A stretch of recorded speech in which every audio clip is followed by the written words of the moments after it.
Uy, kumusta siklista? Nililinis ko nga pala tong wheelset na to para ipalit natin doon sa ginagamit nating wheelset kay Naruto. Pagkatapos nating linisin to, ituturo ko sa inyo kung paano ang magtanggal at magkabit ng interior at gulong. Sa pag-aayos ng gulong, dalawa lang ang kailangan natin. Isa na dito yung tire lever at yung pangalawa, kailangan mo ng pump. Ito, hindi din dapat makalimutan lalo kung solo rider ka. Ito lang yung kailangan natin sa pag-aayos ng gulong. At yung una-una nating gagawin ay tanggalan muna ng hangin yung interior sa loob ng gulong na to. Siguraduhin natin ubos talaga yung hangin niya sa loob bago natin tanggalin. Tanggalin na rin natin yung secure lock. Dun sa MTB na gulong, iba nga lang ang tawag dun sa valve na ginagamit nila. Ito kasi ang tawag dito, Presta valve, also known as French valve. Itong ganito kaliit. Yung sa MTB naman, yung tinatawag na Schroeder valve, also known as American valve. Yun naman, ang pagtanggal naman ng hangin doon, wala nang ganito na iniikot dito. Bale, pipindutin mo lang yung pin niya sa gitna, sisingaw na yung hangin niya. Halos makikita mo yung ganong yung shredder valve sa mga MTB, sa BMX bikes, pwede yung pambatang gulong, yun pambatang bike, meron ganun, halos ganun kasi parang ano yun yun na yung pinaka standard na valve. Ayun yan, natapos na natin tanggalan ng hangin yung pinaka interior niya. Ang susunod naman natin gagawin parang uga-ugain yung gulong kasi minsan yung beads ng gulong nakadikit pa dito sa gilid, lalo na pag matagal na hindi napapalitan. Ayan, ikutin mo lang siyang ganon, piga-pigain mo lang bago mo tanggalin yung gulong niya sa pamamagitan ng tire lever. Suksok lang yung isang tire lever kung saan, kahit saan dito sa may gilid, pwera lang dito sa bandang valve o pito. So bale, suksok natin yung isa. Ayan. Ito pala, design na itong uka na to. Ito yung pag sinuksok mo tsaka tinulak mo na yung palabas yung gulong, pwede mo siyang ilak dito sa rayos o sa spokes. Tapos kunin mo yung isang tire lever at ulitin mo lang yung ginawa no na dahan-dahan para lang hindi maipit yung interior na pwede mo pang maayos. Ulit-ulitin lang ito hanggang sa lumabas na yung pinakagulong niya. Yan.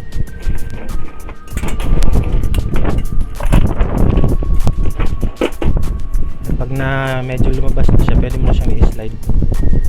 Pwede mo na siyang i-slide na ganun. At mabilis na siyang lalabas.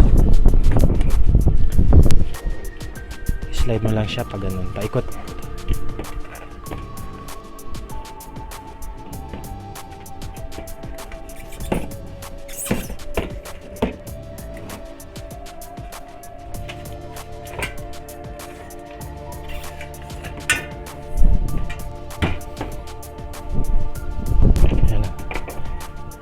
Dahan-dahanin lang natin ang pagtanggal para hindi na lalong masira yung interior, lalo na kung halimbawa papalitan mo kasi may butas, para hindi na madoble yung aayusin mo.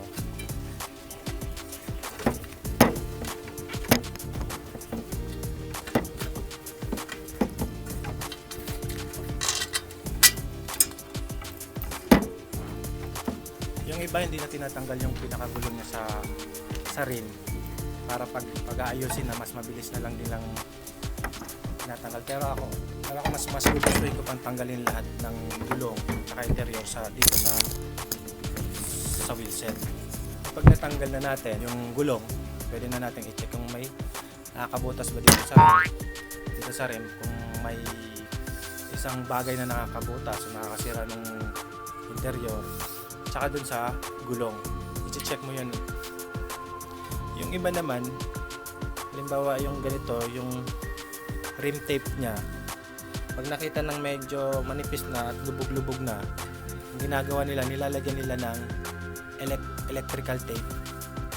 Tinatanggal nila tong rim tape, tapos lalagyan muna nila ng electrical tape sa ilalim, saka ibabalik nila yung rim tape naman dito sa rim. At yan, no, natanggal na natin yung, ngayon ayusin naman natin yung kung anong sira ng interior. Ito nga pala yung inayos natin nung nakaraang interior, medyo maayos na to. So pinakita ko lang sa inyo kung paano tanggalin yun sa wheel set. Kaya ngayon ibabalik na natin interior tsaka gulong dito sa wheel set na to. Papalitan natin yung pinakagulong niya, papalitan natin siya. Ngayon naman ayusin natin at ibalik na natin yung gulong. Ikakabit na natin dito sa wheel set na to.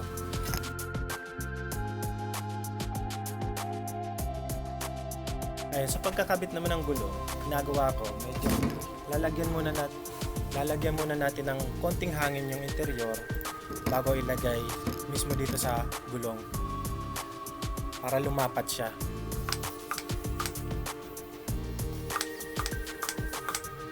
Tamang hangin lang.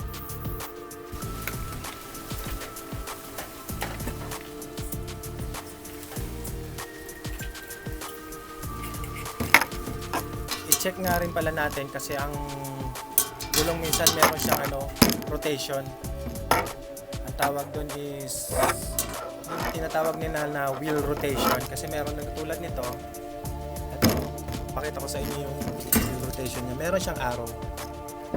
Yan dito, kung makikita nyo, susundan natin yung arrow na yon sa pagkakabit dito sa wheel set. Ugaliin rin pala natin itapat yung pito o yung valve kung nasaan yung logo ng gulong para just in case na nabutasan tayo, mas mabilis nating mahahanap kung nasaan parte yung nakabutas at ma-check natin agad yung so itatapat mo lang yung pito niya sa may logo ng gulong. Yan. Tapos mas mabilis mo na siyang mahahanap.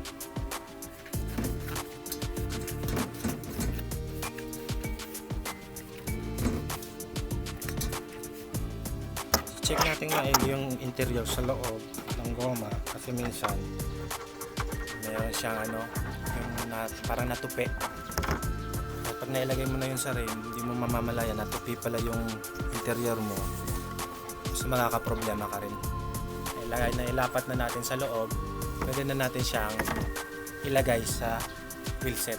Tandaan natin lagi yung wheel rotation, huwag natin kakalimutan yun. Ito yung arrow niya pag ganon. Sakto pa ganun, ganito. So, yun. Tingnan natin siyang ikabit.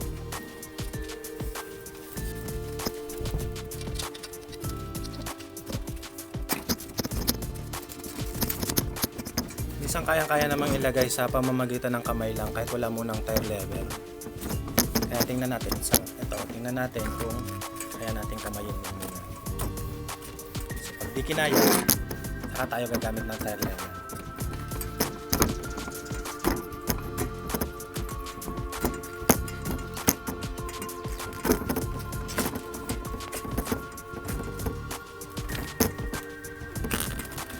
Ito nga palang wheel set na to, no?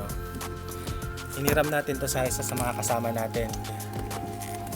Shoutout dun sa may-ari ng wheel set, si Astin Tolentino.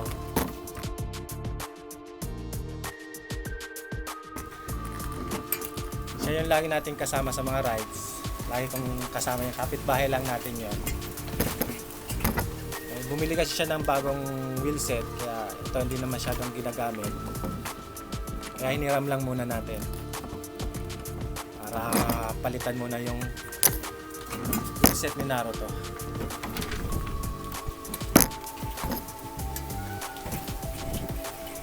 Nakita mo siya sa mga rides natin kasama yung lagi kong katandem.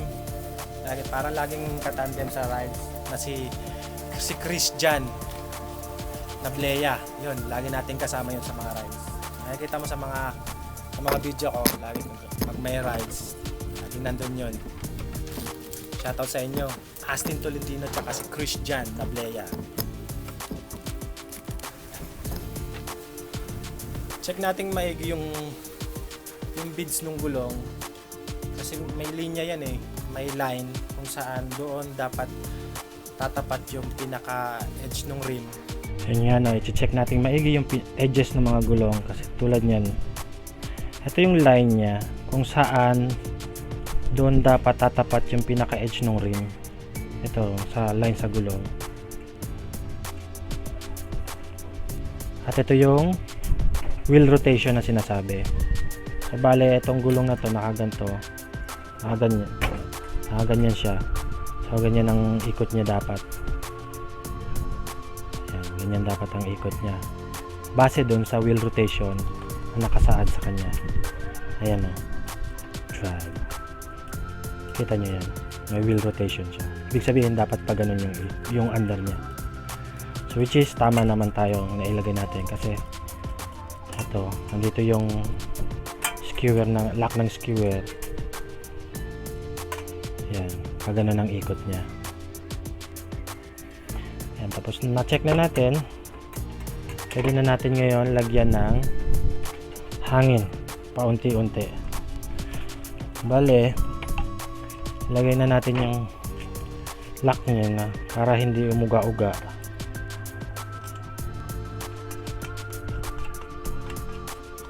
Yan.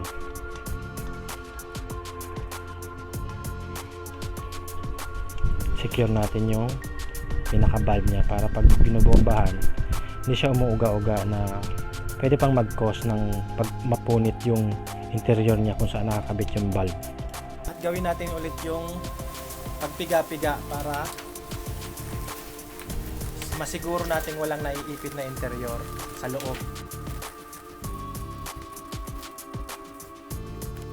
Hindi muna natin i-full na lalagyan ng hangin kasi kailangan nating i-check maigi bago lagyan ng pinaka-todong hangin.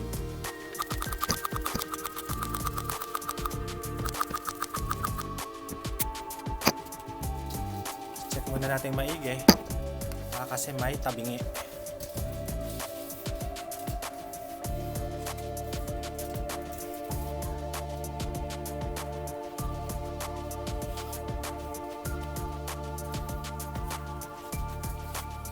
Yan. Ngayon pag na-check mo na siya na maigi, pwede natin ang bombahan siya ng pinaka-full na hangin niya. Kalimitan nagre-range siya sa 80 to 100 PSI pag sa road bike.